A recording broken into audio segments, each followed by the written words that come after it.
Reporting. Joining us now, ranking member of the House Armed Services Committee, Democratic Congressman Adam Smith of Washington.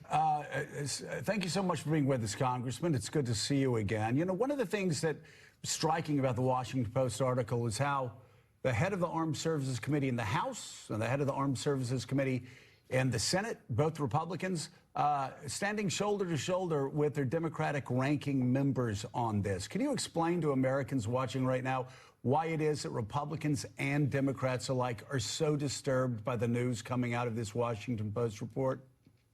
Sure. I mean, it's sort of three levels to it. One is just the specifics of it. If it happened the way the Washington Post reported, and you laid out a series of people explaining it at least as well as I could, then this is clearly a war crime. And clearly something we should not do. You do not execute survivors who are no longer a threat. Everybody understands that. So just the shocking nature of this allegation and the fact that to date, no one in the Pentagon has specifically denied it. You know, they've talked around it in 1,000 different ways, but nobody has said, no, that did not happen. Here's what did happen. So that's number one. Number two is that the Pentagon under Hegseth has had an attitude that the law doesn't apply to them. All right, they can do whatever they want to do. I mean, start with it. It seems like a minor thing. He's not the Secretary of War. He's the Secretary of Defense. The law is very clear on that point. And they've changed the whole thing as if the law doesn't matter. Over and over and over again, Pete Hegseth, they've fired judge advocate generals. They've fired inspector generals. You go back to what Secretary Hegseth wrote about before he was the Secretary of Defense. His contempt for the law, his contempt for JAG officers permeates this entire thing. And of course, within this administration, as you reported earlier, you know, defying judge orders, there's an attitude about the Trump administration that says the law doesn't apply to them. And that's alarming to Republicans and Democrats. And third, this Pentagon has basically told Congress, we don't have to tell you things. And look, I don't want to get into the weeds and the details of how oversight works, but this Pentagon is worse than anyone I've dealt with, and I've dealt with a lot, on basically saying, we're not going to tell you.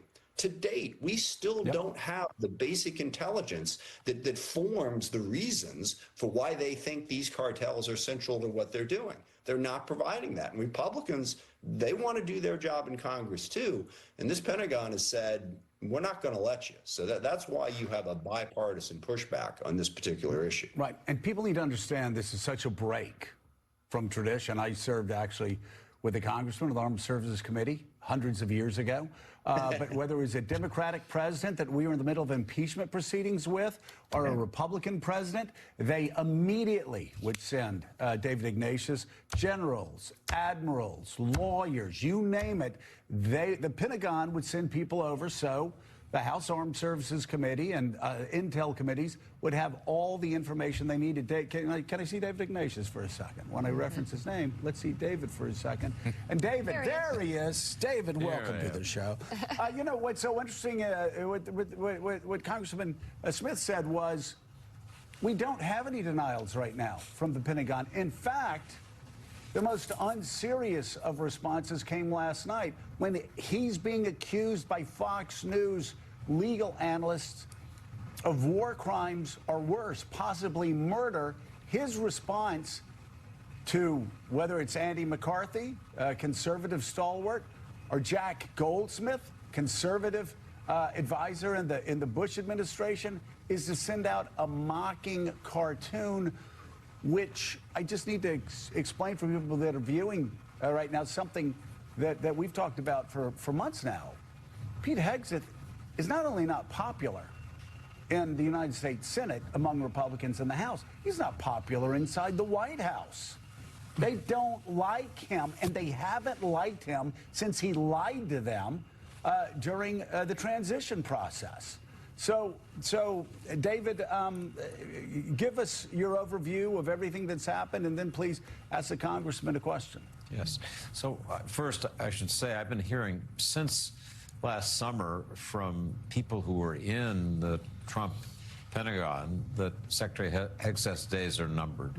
They predicted that he would be gone by January or February because he just has had so much difficulty managing the Pentagon and the military. We'll see whether that holds true. But what's ahead, Joe and Mika, is a very detailed legal argument. I mean, Hegseth is not going to be able to escape this simply with blanket claims. There are too many other people whose careers are at risk. The commander, Admiral Mitch Bradley, I believe is his name, who gave the final order to take out the 2 surviving people on that boat on September 2nd, says that he was following an oral order, not a written order, but an oral order by Secretary Hegseth. There'll be a recording of that, and he'll require that that be produced. There will be discussion as to whether he, Admiral Bradley, was acting independent of the authority that Secretary Hegseth had issued. Every detail of this will be subject to analysis because people's careers all the way down the chain are going to be at risk because of the result. So I think that's a first thing to bear in mind. In terms of where this is going, I think anytime you have bipartisan focus on an issue like this, and I want to direct this to Congressman Smith, you begin to get the process of accountability that your committee, other key committees in Congress are all about. And I wanted to ask you whether in the days preceding this big explosion that we're all talking about, you and your committee have been receiving any indications from commanders, from serving officers about their concerns that they don't have good legal advice to distinguish between what are lawful legal orders and what aren't. Yeah, no, we have. This has been a concern since this operation started. And keep in mind, it was conceived of in July, launched in early September.